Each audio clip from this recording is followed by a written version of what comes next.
Good afternoon students. आज की online class में आप सभी का हार्दिक स्वागत। Subject contemporary India and education, और इसके अंतर्गत हमारा जो टॉपिक है संशोधित राष्ट्रीय शिक्षा नीति 1992। संशोधित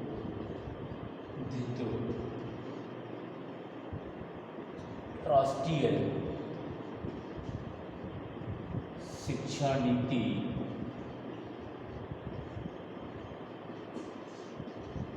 1992।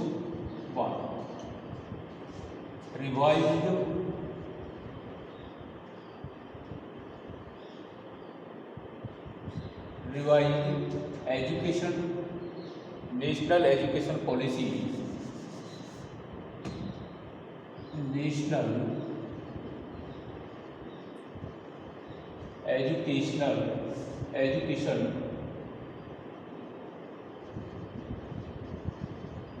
पॉलिसी 1992। 1992 संशोधित राष्ट्रीय शिक्षा नीति 1992।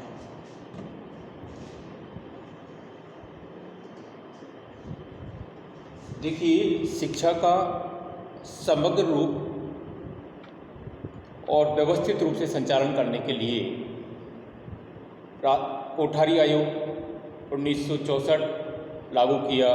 उसके बाद राष्ट्रीय शिक्षा नीति 1986 ढर्रे में आई थी, यानी कि राष्ट्रीय शिक्षा नीति 1986 बनी थी। उसके बाद राष्ट्रीय शिक्षा नीति 1992। देखिए, 1986 की जो राष्ट्रीय शिक्षा नीति देश के शैक्षिक विकास में अपने आप में मील का पत्थर साबित हुई थी। 1990 में आचार्य राम मूर्ति की अध्यक्षता में एक समिति ने इसकी समीक्षा की थी। किसकी समीक्षा की थी? राष्ट्रीय शिक्षा नीति 1986 की। और इसकी सिफारिशों पर शिक्षा के केंद्रीय सलाहकार जो बोर्ड थे, उन्होंने विचार किया। और उस समय आंध्र प्रदेश के तत्कालीन जो मुख्यमंत्री थे, श्री एन जनार्दन रेड्डी की अध्यक्षता में 22 जनवरी सन 1992 को नीति समिति ने अपनी रिपोर्ट प्रस्तुत की थी। और शिक्षा के केंद्रीय सलाहकार बोर्ड ने जो रिपोर्ट प्रस्तुत की थी, इस पर विचार करके कुछ परिवर्तनों का सुझाव दिया था। अब परिणाम स्वरूप संसद के समक्ष उस समय 7 मई 1992 को शिक्षा के केंद्रीय सलाहकार जो बोर्ड था, उसने अनुमोदित एवं संशोधित नीतियाँ कुछ सुझावों के साथ रखी। मतलब 7 मई 1992 को केंद्रीय सलाहकार बोर्ड ने संसद के समक्ष कुछ परिवर्तन करके रखी गई थी। और इस नीति को संशोधित जो की गई थी, उसकी कार्य योजना को 19 अगस्त 1992 को संशोधित कार्य नीति 1992 संसद के समक्ष रखी गई। और सभी के उस समय इसका जो मुख्य उद्देश्य था, प्राथमिक शिक्षा का लक्ष्य प्राप्त करना था। जिससे सब कहने का मतलब है, शिक्षा को समुदाय की आवश्यकता के अनुरूप कैसे बनाया जाए। तो ये थी राष्ट्रीय शिक्षा नीति 1992 की भूमिका। अब आती है यशपाल समिति, राष्ट्रीय सलाहकार समिति 1992।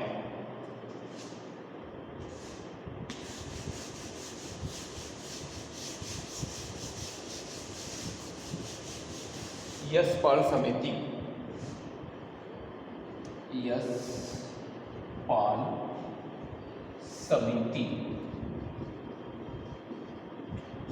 1992, यानी कि राष्ट्रीय शिक्षा नीति 1992 को हम यशपाल समिति के नाम से जानते हैं। राष्ट्रीय सलाहकार समिति, इसको अपन राष्ट्रीय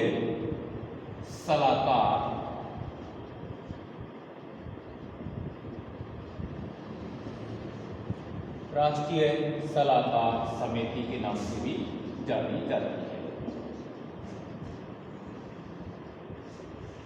देखिए, छात्रों पर शैक्षिक भार कम पड़े, यानी कि शैक्षिक भार की समस्या के समाधान के लिए एक नए सिरे से विचार किया गया था। और इसके लिए भारत सरकार के जो मानव संसाधन विकास मंत्रालय द्वारा मार्च 1992 में एक राष्ट्रीय शिक्षा से जुड़े सलाहकार समिति का गठन किया गया था। और जिस जिसके जो अध्यक्ष थे प्रोफेसर यशपाल थे। इस समिति ने शिक्षा जगत से जुड़े हुए जो व्यक्ति है, अध्यापक हैं, समाज सेवी संस्थान से जुड़े हुए जो व्यक्ति है आदि का अपने सर्वे रिपोर्ट या सर्वे किया गया था और ये जो सर्वे था विभिन्न प्रकार के सेमिनार आयोजित करके, सिम्पोजियम आयोजित करके इस समस्या का पता लगाने का प्रयास किया और समस्या के निराकरण की दिशा में विभिन्न प्रकार की मांगें प्रस्तुत की गई थी। कहने का तात्पर्य है कि जो छात्र हैं उनकी शैक्षिक भार की समस्या को कम करने के लिए मानव संसाधन विकास मंत्रालय द्वारा मार्च 1992 को एक राष्ट्रीय सलाहकार समिति का गठन किया गया था और जिसके अध्यक्ष थे प्रोफेसर यशपाल।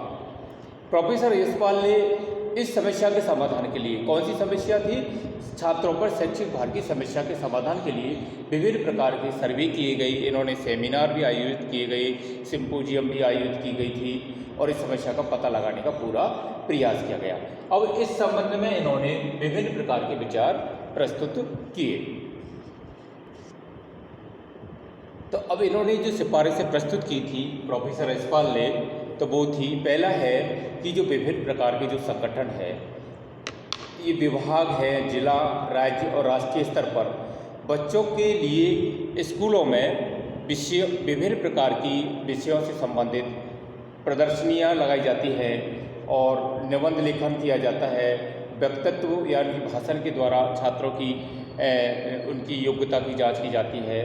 तो इस प्रकार की जो जगह जगह प्रतियोगिताएं आयोजित की जाती है तो विभिन्न बच्चों में योग्यताओं को पहचान कर उसे सम्मानित करने की भावना होती है।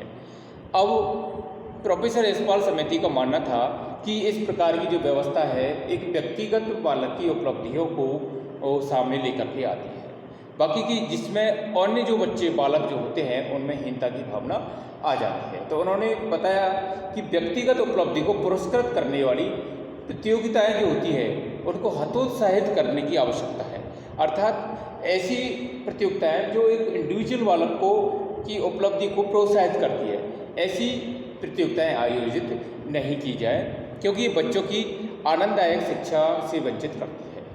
क्योंकि एक बच्चा पुरस्कृत होता है, बाकी बच्चों की आनंददायक स्थिति की नहीं रहती है और वे उससे हीनता की भावना उनमें ग्रसित हो जाती है। तो स्कूलों में सहयोग पर आधारित शिक्षा प्रणाली पर इन्होंने बल दिया कि ऐसी गतिविधियां लागू की जाए जिससे सामूहिक यानी कि सभी बालक इसमें पार्टिसिपेट हो और सभी बालकों को उसमें प्रोत्साहन की व्यवस्था की जाए। दूसरी जो सिफारिश थी प्रोफेसर यशपाल समिति की कि पाठ्यक्रम जो निर्माण होता है, बालकों की जो कक्षा है उससे संबंधित पाठ्यक्रम का निर्माण होता है, तो पाठ्य पुस्तकों की जो तैयार करते हैं उसकी तैयारी के लिए विकेंद्रीकरण की व्यवस्था होनी चाहिए। पाठ्य पुस्तकों के निर्माण में विकेंद्रीकरण की व्यवस्था होनी चाहिए। तो हम अब इसमें पाठ्य पुस्तकों के निर्माण में विकेंद्रीकरण की व्यवस्था से तात्पर्य है कि पाठ्य पुस्तक निर्माण में विभिन्न प्रकार की विभिन्न योग्यताओं से युक्त जो अध्यापक होते हैं उनकी भागीदारी सुनिश्चित की जाए, जिससे अध्यापक बालकों की कक्षा के अनुसार उनके पाठ्यक्रम को सुनिश्चित कर सकें और जगह जगह पर पाठ्य पुस्तकों की जो निर्माण हुआ है उसकी प्रचार प्रसार की व्यवस्था की जाए, जैसे कि राज्य स्तर पर, फिर डिस्ट्रिक्ट स्तर पर, फिर तहसील स्तर पर, ग्रामीण स्तर पर उनको प्रचार की व्यवस्था की जाए, जिससे कि बालक अधिक से अधिक पुस्तकों की से संपर्क में आए और उनको उनसे ज्ञान प्राप्त कर सकें। अगला है शैक्षिक उपकरणों की जो खरीद होती है, उस शैक्षिक उपकरणों की खरीद के लिए जो प्रधानाध्यापक होते हैं उनके खाते में अधिक धनराशि स्वीकृत की जाए, जिससे विद्यालय की आवश्यकता अनुसार जो प्रधानाध्यापक है उस राशि का उपयोग कर सकें। अगला है पाठ्य पुस्तकों के निर्माण में जो संस्कृति चली आ रही है उसमें परिवर्तन किया जाए। इससे मतलब है कि एक इंडिविजुअल जो शिक्षाविद है वह ही उसमें पार्टिसिपेट न लें, बाकी अन्य अध्यापकों को भी, समूह को भी इसमें भागीदारी सुनिश्चित की जाए। इससे पहले मैंने अभी टॉपिक में क्लियर किया था। जिससे क्या होगा, पाठ्य पुस्तकों के लेखन में जो अध्यापकों के समूह जो भागीदारी निभाएंगे, उससे निकल करके जो क्रम जो है वो एक बहुत अच्छा निकल करके सामने आएगा। अगला है चौथा, जो नर्सरी जो स्कूल होते हैं उनके संचालन की विनियमित करने के लिए उचित कानूनी एवं प्रशासनिक भागीदारी की जाए। जिससे क्या होगा, नर्सरी कक्षा प्रवेश के लिए परीक्षण एवं साक्षात्कार क्रिया को बंद किया जाए, क्योंकि नर्सरी कक्षा जो होती है उसमें बालकों का जो हम साक्षात्कार लेते हैं, परीक्षण जो हम करते हैं, तो उससे बालक का जिस विद्यालय विशेष में बालक के गार्जियंस जो है उसका एंट्रेंस करवाना चाहते हैं, प्रवेश कराना चाहते हैं, तो वह संभव नहीं होगा। तो इसलिए इसने सिफारिश की थी कि नर्सरी स्कूल के जो बालक हैं उनके लिए परीक्षण की व्यवस्था और साक्षात्कार की व्यवस्था को बंद किया जाए। प्राइवेट स्कूलों को मान्यता देने हेतु एक निर्धारित मानदंडों का अधिक से अधिक कड़ा बना दिया जाए, जिससे कि प्राइवेट जो स्कूल हैं वो अपनी मनमानी नहीं कर सके। अगला है, छोटे बच्चों को भारी बस्ते के साथ प्रतिदिन स्कूल जाने के लिए बाध्य न किया जाए, क्योंकि छोटे बच्चे हैं वो इतने बड़े बोझ को ढो नहीं सकते। तो उसके लिए व्यवस्था की गई है कि छोटे बच्चों को उनकी क्लास के अकॉर्डिंग उनकी पाठ्यक्रम सुनिश्चित किया जाए। अगला है, गृह कार्य की जो प्रकृति है और उसका जो स्वरूप है उसमें आमूलचूल परिवर्तन करने की आवश्यकता है, क्योंकि बताया कि प्राथमिक कक्षा में बच्चों को गृह कार्य न दिया जाए, क्योंकि अगर प्राथमिक स्कूल में बच्चों को गृह कार्य दिया जाएगा तो बालक क्या है उसको गृह कार्य में ही लगा रहेगा, बच्चे की खेल नहीं खेल पाएगा, बच्चों का मानसिक विकास नहीं हो पाएगा। तो उन्होंने बताया, यशपाल समिति प्रोफेसर यशपाल ने, कि प्राथमिक जो कक्षाएं हैं, प्राथमिक जो कक्षा में पढ़ने वाले जो बालक हैं उनको गृह कार्य नहीं दिया जाए, पाठ्य पुस्तकों से हटकर गृह कार्य दिया जाए। अगर दिया भी जाए तो पाठ्य पुस्तकों से हटकर गृह कार्य दिया जाए, क्योंकि पाठ्य पुस्तकों से हटकर गृह कार्य दिया जाएगा तो छात्रों में सृजन शक्ति का विकास होगा। और पाठ्य पुस्तक जो है वो इस प्रकार से व्यवस्था की जाए कि छात्रों को पुस्तकें हैं वो विद्यालय में ही रखी जाए और अगले दिन जब बालक जब विद्यालय आएगा तो उन पुस्तकों को प्राप्त कर लेगा।